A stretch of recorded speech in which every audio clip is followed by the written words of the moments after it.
মাতেৰে জ্যোতিবলৈ সমৰ্থন লাভ কৰিছে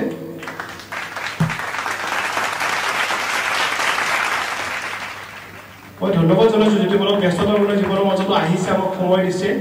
আৰু জ্যোতিবললৈ মই মাইক্ৰফোনটো আগবঢ়াই দিছো কলিজাৰ কাৰেং ভাঙি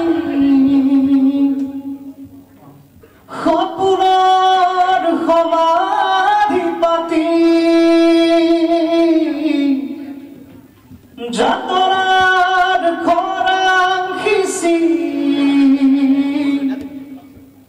পৰাণৰ কবিতা ফালি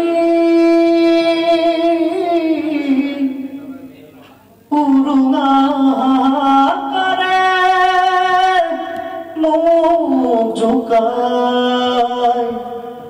কলেহি তুমি নাই কত নাই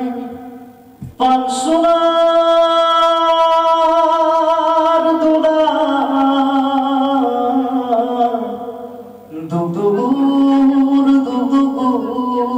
খবনে দূৰলৈ যায় পাঁচশোনাৰ